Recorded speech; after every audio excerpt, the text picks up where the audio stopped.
They only want white people here. Because when we think about refugees who need immediate resettlement, expedited screenings, we usually think about people who are fleeing extreme violence, persecution, famine, war in places like South Sudan, Myanmar, the Congo, not white Afrikaners. See that chartered plane the Trump administration is sending? It's not going to collect refugees that have been sitting in resettlement camps for years, fully vetted, waiting to come to the United States to escape violence. No, it's going to South Africa to collect white people who claim they're being discriminated against. Why would they be getting discriminated against? Probably because they spent generations instituting legalized forms of racial segregation and discrimination called apartheid, aka Stephen Miller's wet dream. See, while the rest of the world after World War II saw that maybe racial discrimination not such a hot idea and favored more policies of integration and away from colonization, Afrikaners doubled down on that shit and instituted apartheid. Although it ended over 30 years ago, the social and economic legacies of apartheid continue today. South Africa is the most unequal country in the entire world, according to the World Bank,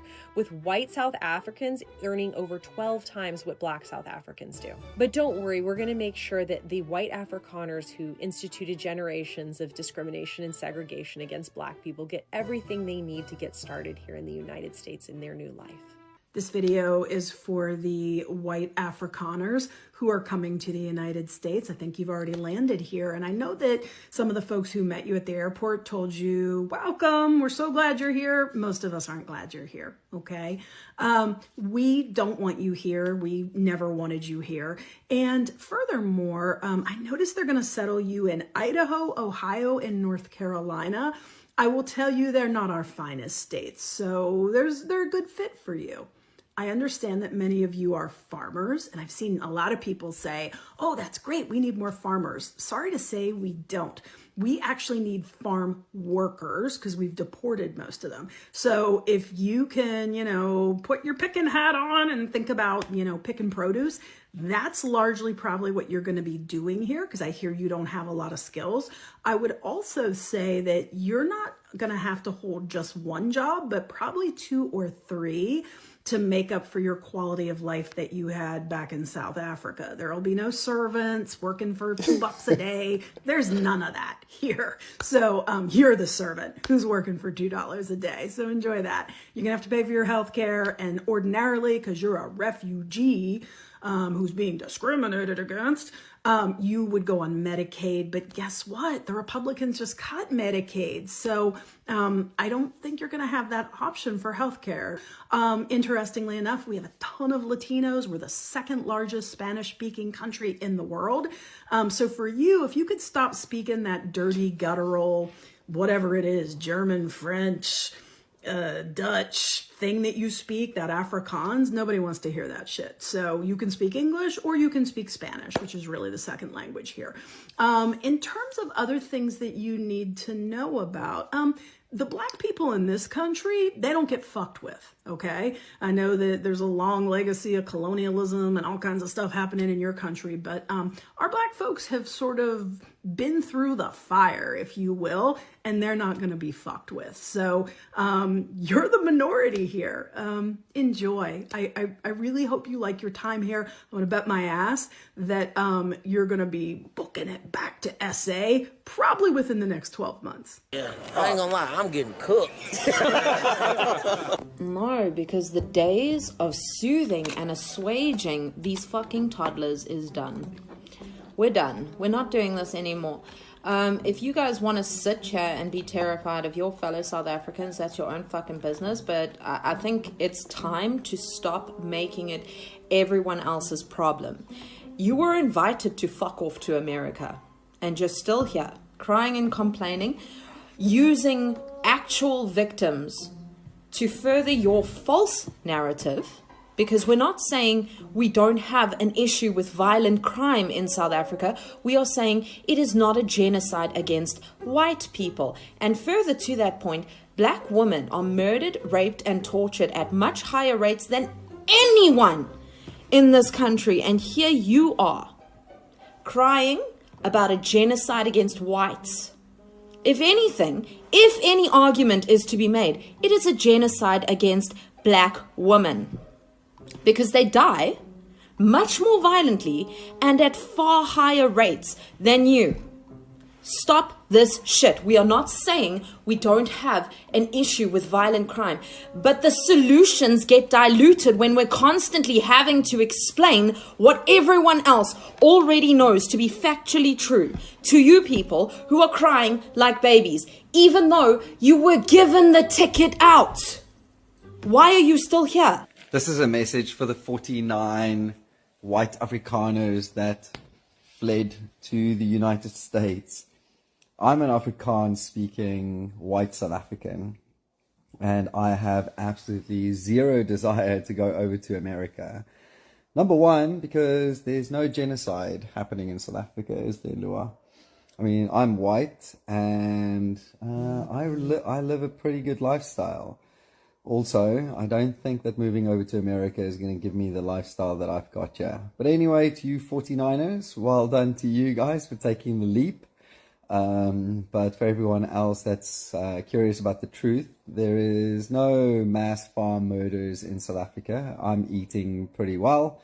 I'm getting my food from the shops. I haven't heard of any farmers being brutally attacked or murdered, especially not racially motivated attacks. So there you go. I don't know what Donald Trump is up to, what he's saying, but this guy is just talking absolute nonsense. To all of the South African Afrikaans refugees that are coming to America soon, I just want to let you know, as someone whose wife is Afrikaans, who's been to South Africa multiple times, you're going to have a bad time. There's no white genocide happening in South Africa. You have crime that's happening as a result of racism-fueled generational economic inequality, the same thing that's happening in America. We're just a couple decades ahead of you on the unchecked capitalism timeline. But I have good news for you. You don't have to worry about the cheap exploited labor rising up against you anymore, because now that you're in America, you'll get to be the cheap exploited labor. If you were middle class or upper middle class in South Africa and you come to America, you're poor now.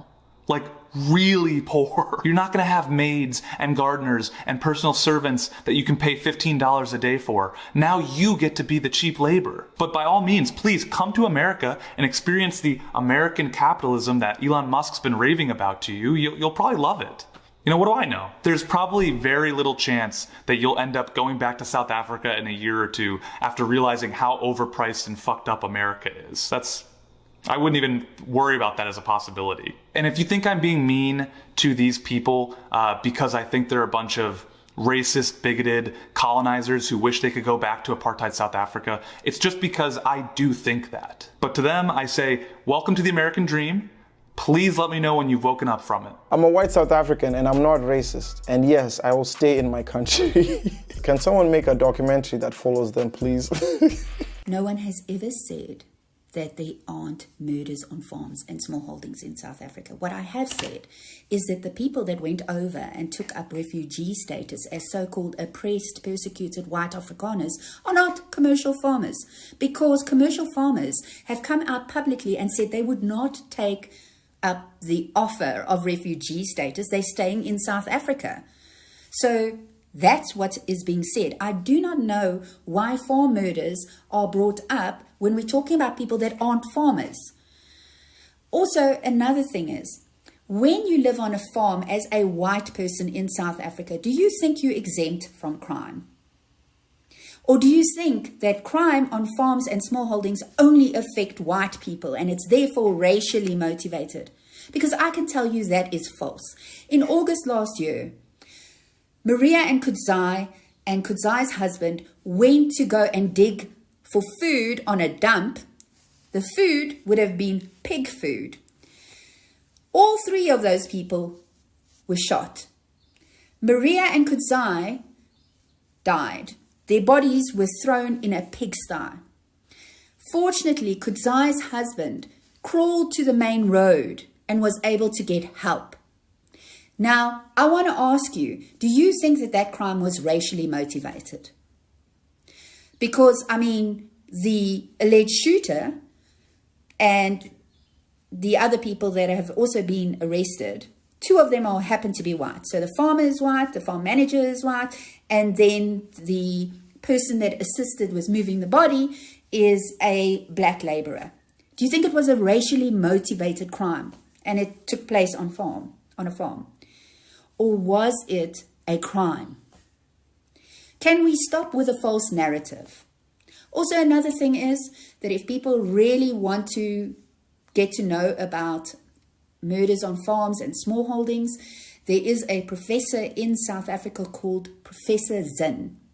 He does extensive work, or has done extensive work. I think it's over 5,000 pages of work, where he's even interviewed criminals involved in crime on farms and smallholdings.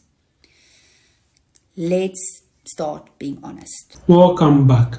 So in this video, white Americans react to this breaking news that refugees from South Africa who are Africans are being brought into the United States of America, and they share their diverse views on this particular thing. And I think I really agree with majority of the people who share their views in this video, taking into consideration this period where the United States is trying to deport people. It has rolled out the mass deportation policy in order to deport a lot of people. So if you are deporting a lot of people from your country, how then do you still bring in new people to the country? Is it some caliber of people that you don't want to see in your country? Or why do you even engage in this deportation if you are bringing in some people into your country? Now, what is happening in South Africa, I'm not sure is something that is that brutal or something that calls for people to become refugees. The minority of people in South Africa, that is the whites in South Africa, who make up, I think, about 30% of the population, owns about 70% of the farmlands in South Africa. So the government is trying to introduce this known as the Land Reappropriation Bill, where lands are going to be taken over by the state in order for there to be equal distribution among people in South Africa. And I don't see this to be a bad thing. The minority of people in the country are holding on to or majority of the resources. So we are claiming all the resources together and then divide it equitably among the population. Is this something that is difficult to understand? I like the perspective of one young man in the video who says that it is because that this privilege that has been taken away from them, that is why they are going out crying the victim. And this is very much true, because they have been privileged for all these years. So taking that privilege away from them make them feel some other way. So that is why they are reacting this way. I don't know why Donald Trump will agree to bring in all these people to the United States of America. In fact, he was the main person who even made the promise to them that he will bring them to the United States of America. So he's trying to fulfill that promise, but I don't think this is something that the American taxpayers should bear. Fly those people from the South Africa all the way to the United States, and are you going to cater for all of them when they get to the United States? Are you going to set them up for life when they get to the United States? That is, are you going to give them any seed funds for them to begin any kind of business or job opportunities or anything like that, for them to fast track their life or anything like that? I don't think this is something that should call for people to become refugees. And I don't even think that these Africans who have moved from South Africa to the United States are even indeed refugees, because if you look at the definition of refugees, that is people who have been forced from their home country to leave because of maybe war or any unfavorable conditions in their country to leave. That is when we term them as refugees. But in this case, they are the one leaving.